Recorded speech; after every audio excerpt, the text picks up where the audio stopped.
This is Toodyay. It's a small town in the wheat belt. It's been here for about 160 years. The name itself is shrouded in some mystery. It's believed to be from the indigenous Noongar. One theory is that it means today it is misty and foggy, and that certainly seems to be the case. Now, if it is a cold morning, there's nowhere better to start a day in a small town than at the local bakery.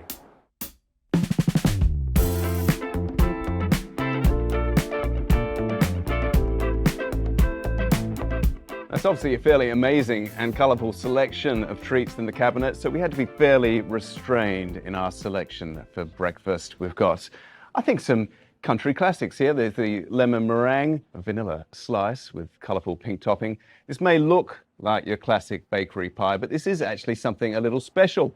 It's a beef brisket with cheddar and jalapeno.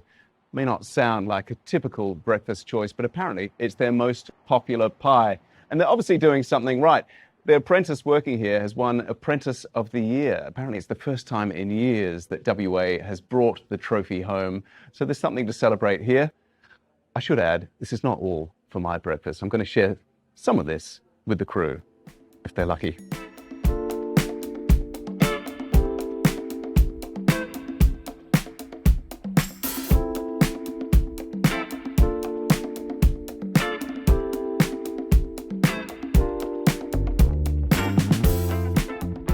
One of the things I love about visiting small towns is you often stumble on slightly surprising museums you wouldn't find anywhere else. York has the Motor Museum, Toodyay has the Cola Museum. The Cola Museum was the work of one man, a local boy, Brian Davies, who loved the world's most popular soft drink since he was a child and collected anything that had its logo on it. The museum isn't just a history of Coca-Cola, although you can see various different types of bottles and the history of the brand. It's also a broader history, taking in major sporting events, wartime memorabilia. Visitors will also have the chance to stumble on things from their own past they might have forgotten about. I know I saw items from my childhood. There was a yo-yo with Sprite on it and a Coke bottle with Ghostbusters on it that was from the mid-80s that has receded into distant memory. So really, it's not just about Coke, it's a bigger picture, and you do get the sense of one man's passion carrying through it. Brian sold the cafe to another local couple some years ago, and the collection continues to be added to by visitors and travellers, and occasionally by people who send Coke-related memorabilia through the post.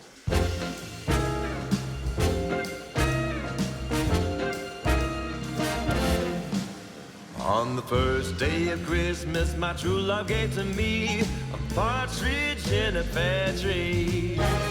So Sharon, a Christmas store open 360 days a year. Not quite, no. Not quite? No, we're only open 9 months of the year. Close on Christmas Eve and then we reopen around the 1st of April. Why has this popped up here? Why in Toodyay? Toodyay is a tourist town, so we do get a lot of visitors through all the time. Toodyay on a whole is a really lovely town with a lot of history behind everything, but yeah, a lot of people come just for us, so that's great because it rolls over into the rest of the town. We do have a lot of repeat customers, people that come up. We have bus tours that come through, particularly during July. They come up, do a bus tour, have lunch at one of the pubs, a Christmas lunch, and then come Christmas visit in July. us. Yeah. There are collectors, I imagine, who are after particular ranges of things? Yes, we've got the Mark Roberts and the Catherine's collection. They're both American designers and they're a bit more high-end. You've got your Mark Roberts collectors and your Catherine's collection collectors. Now, you are spending 9 months of the year listening to Christmas carols.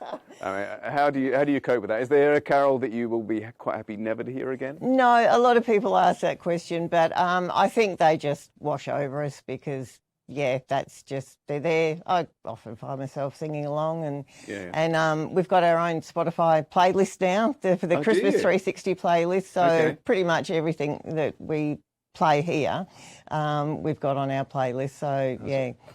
Other people can subscribe to that playlist. Favourite item at the moment is our Toodyay bauble. It's something that we'd wanted to do for quite a few years, but we just couldn't get it off the ground, couldn't get it to work. And then we were approached by Susie Galloway, who's an artist in Perth, and she's created baubles for other towns and stuff and asked if we were interested. So it's got Connors Mill, which is one of our main historic buildings, and a museum attached to the visitor centres on there. Moondine Joe, infamous bushranger, of course he's got to be on there. He is riding an emu, which I think's a bit of artistic licence in that one. The canola field in the background. So, yeah, that's great that we've got that. People take a part of Toodyay with them. A lot of them go overseas, which is great too. On the fourth day of Christmas, my true love gave to me 4 calling birds, 3 French hens. Well, it's easy to see how someone might get lost in here, and it does happen from time to time. Apparently, husbands lose their wives, and once a customer was stranded during a coffee break, but really, there are worse places to be stuck for 5 minutes or so. It's all a lot. It's slightly kitsch, but that's Christmas. Christmas is a time where we let off the restraint a little, and I think no matter what time of year, there's something to be gained by visiting a place that's dedicated to happiness and goodwill. What I've really enjoyed about Toodyay so far is that I've been able to walk everywhere. I haven't touched the car since we first arrived. This is a chance to get back to grips with some wheeled transport, but it's also a reminder that one of the great things about a small town is that everything is on a slightly different scale.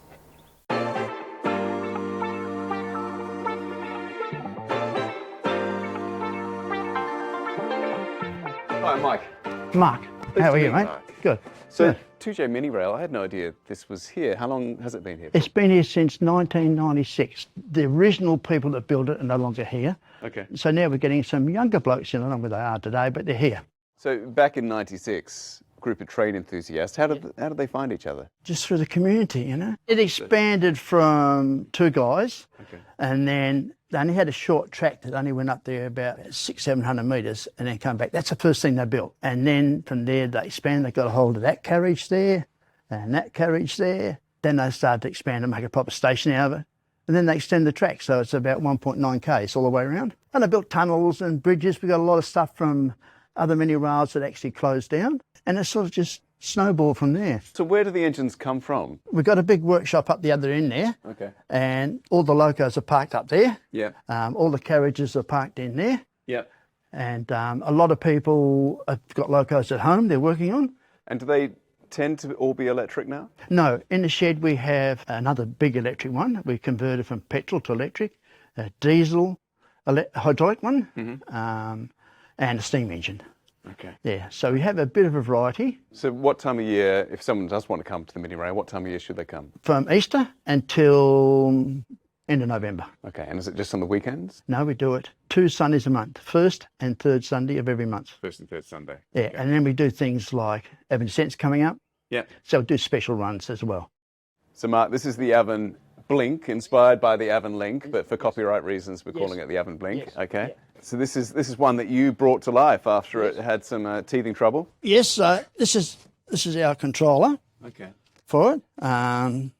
So it's just like you turn a key on, speed, forward, reverse, but it actually has got sound as well. Oh, right. Okay. So when you actually start moving, you hear the electric motors coming up. Yeah. And it just sounds like the real thing going down the road. Fantastic. Yeah. This one belongs to Kevin. This Kevin here, is it? Yeah.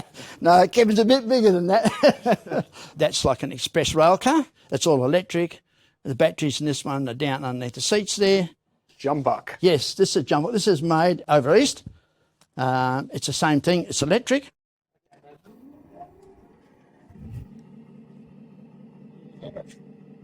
Very nice. Sounds just like the real thing. That's right, yeah. And they're all obviously owned by the volunteers that support the Mini Rail? Yes, the young fellas that don't have an engine, they drive this one, and we have to hand it to a younger generation. Sure. And the only way you can keep younger people interested is to get them involved, and everyone joins this group to drive an engine. So why trains? What's drawn you to the Toodyay Mini Rail? In my case, it was my wife. She told me I've got to get out and do something. Got to get a hobby. We had an event up in the park. Yeah, so I joined then. All right. And since then I've been hooked. Okay. So you're a late train addict. I'm a late train addict, yes. Steve, you've been a member from the start. I drove trains for a living while I was working. Oh, did you? My father was a driver, and when I was a little lad, that's all I wanted to do. I left the northwest where I drove trains and I came down here, and I received a phone call from, what was that bridge name again? Barry Pearce. Barry Pearce, yes. He had a little steam engine, and if you look on the front there, there's an image of the old steam engine. Right, that's what. And he was having trouble. Okay. And he'd rang work to see if there was a steam bloke there that could come down and give him a hand. The message was passed on to me, and I came down, fixed his problem, and he said, why don't you join? And I've been here ever since. The younger generation coming through, do boys still want to be train drivers? Oh yeah. That's why I sort of dedicate my being, if you like, membership. I remember what it was like to stand back and look at an engine and think, geez, I'd love to drive that. Now, if I want to go for a ride, which engine should I choose? Pick whichever one you like. Choose. Let's go with this one over here. Let's go with Elliot's. Okay, righto, so we come down this way. Elliot, you're up. Hi, Arlene. I believe you're the station master. Excellent. Yes. Can I have a ticket to ride, please? You certainly can. One adult. Yes, please. Thank you. I will. Way. Ticket, please. Thank you. And there's no standing up and no leaning out. And please have a lovely, safe trip. We're on best behaviour. Thank you. Advanced Passenger Express, ready to depart. Over.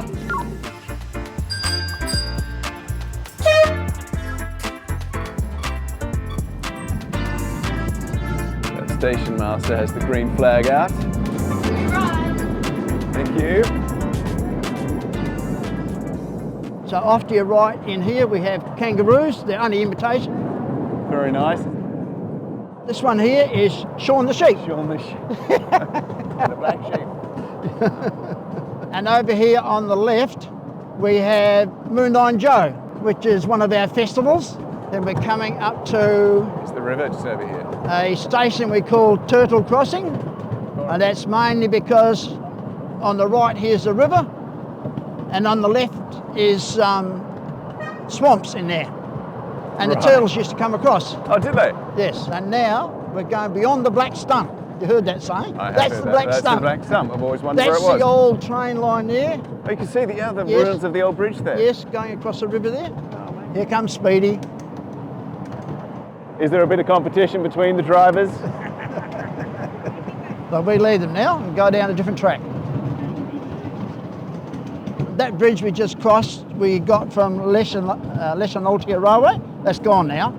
But it was a turntable. We turned it into a bridge. So, and most of these concrete sleepers you see the trains on, we are slowly replacing them, but we got them given to us as well. Here's and this is another bridge, Barry Pearce Bridge. Barry He was the Pearce guy that started the whole thing. Right, Barry okay. Pearce. Hey, horse. Oh, there's a tunnel. Here's the tunnel.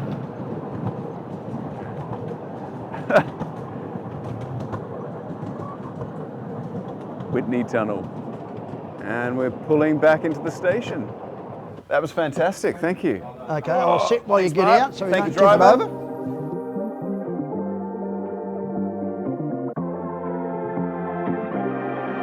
Well, thanks, Mark. It's been such a pleasure. Oh, I'm Great to glad get down you- the I'm rails. glad you enjoyed it, yes. Oh, I'll be Yeah. coming back.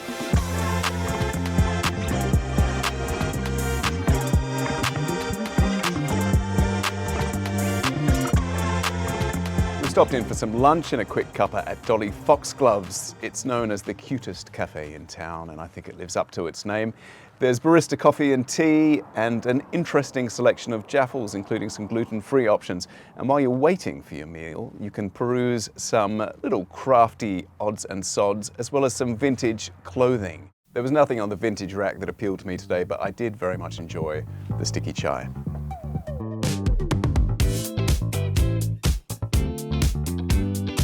Well, we're back in the car and we're leaving the main stretch to head on to one of the other attractions here. I've really enjoyed the fact that so much is packed into that little high street. It's something that's always appealing about these country towns, when you can just walk from one end of of the good stuff to the other. I've really enjoyed Toodyay so far. I always think when you're coming to these towns and you talk to the locals, you get a sense for why people are here and how happy they are to be here. And you do get a sense here that people love living in Toodyay. Lovely little arts and crafts stores, you see the passion there. And with a miniature railway, you can see the passion people have not just for trains, but for volunteering and for being part of the community. I particularly enjoyed that as it allowed me to enact one of my childhood fantasies, which was to be a train driver. And this next activity is very much in line with that, as I'm hoping to spend an hour or so role-playing as Robin Hood.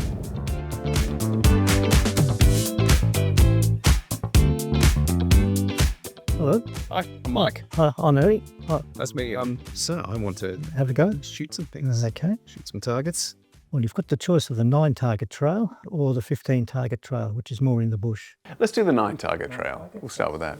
The bow you get depends on your draw length. Tall person, tall bow, long arrows. That is a big bow. And long arrows. And the longest arrows we own will be pink.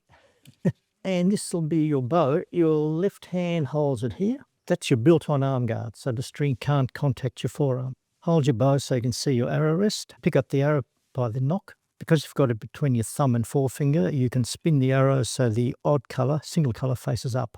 Okay. So they all brush past. That'll Lasers up. hit the handle. Then you click it on the string and it's ready to go. Don't put your finger on the arrow. All right, so no Hands down steadying here. the... All right. The arrow stay here. So one above, two below See below. to draw the string back. And when you draw back, this is the important part. The same reference here for every shot. Now, if you find it comfortable here or here or here, stay with it. Right elbow up, so you're stronger. Yeah, horizontal, in other words. Oh, like that. Yeah, now pull back. Just pull it back. Keep going, keep going. Left arm straight, keep going, keep going. That's it. Like that? Okay. Do you want a lighter weight? Because at your draw length, the poundage goes up. What would you recommend? I'd recommend that one. Oh, bright green. Yeah, I like that. And one above, two below. And all you do is pull back to your comfortable reference and both eyes will look at the bullseye. And whenever you feel it's right, you just let go. That'll go high, but just shoot it. You need to know. Actually, I was wrong. Okay? And Well, when at you least let you go, got it on there. I hit the board. they always go that way. I was going to say, when you let go, you went twang. Yeah. That's the Hollywood release, right? Oh, is it? Watched too many films. The tail of the arrow will go that way. So just relax your fingers. And whenever you feel comfy. Don't wait too long. Just focus on the actual middle. Both eyes look at where you want it to land. It's better. And when you walk up, never walk at the target because there'll be arrows everywhere if you're with a group. And that's a light poundage bow and you can see how far they're going in. Yeah, that would hurt. Well, we don't know, but we think it would. Yeah. I was off to the right a bit before, so I'm going to aim it. There! Well, I'm going to retire now. That was great. I just had to think around it because my instinct was to go off to the right last time. That was going a little In too the far yellow, left there. it looks pretty good. I feel I should stop now because beginner's luck is going to wear off. I guess I'm just looking for the X. I feel this is testing my newly found confidence with the bow. Oh, that felt good. A bit more distance here. There we go. You've done this before. This is the first time. This is just natural skill. I've missed my calling. I could have been an outlaw after all. Well, I was a bit nervous actually, trying to live up to my boyhood Robin Hood dreams, having not picked up a bow or arrow before. And obviously it's the kind of thing you don't really want to do when anyone else is watching. But Ernie's advice was really useful, which was just not to overthink it. And I found whenever I started trying to think about where I wanted to hold the bow or direct the arrow, it went wide. But if you ever just got into the zone and felt it, and as he said, if you looked at the target, the arrow tended to follow. I think I've made a reasonable start. I'm not going to be taking over Sherwood Forest anytime soon, but there's work to be done.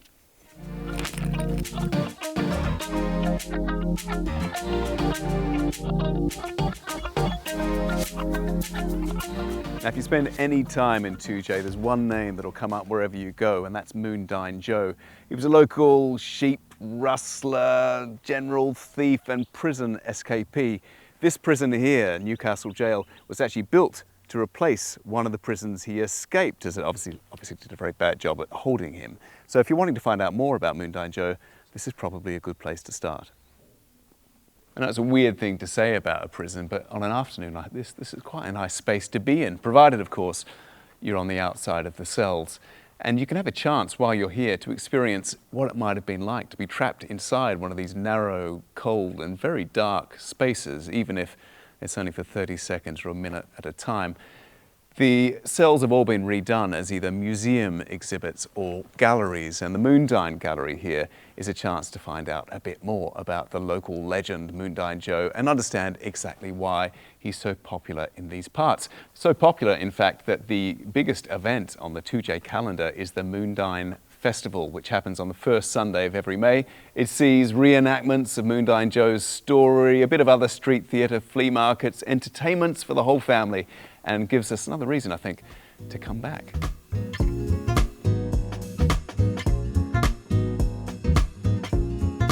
So this is Toodyay. As you can see, there's a lot more to it than we got to visit today.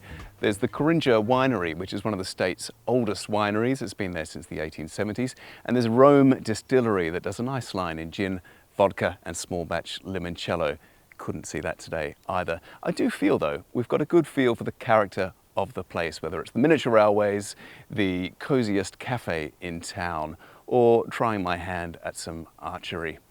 As you can see, this is a fantastic place to finish the day. This is Pelham's Lookout, which gives you a beautiful view of a beautiful town, particularly now the mists and fogs have cleared.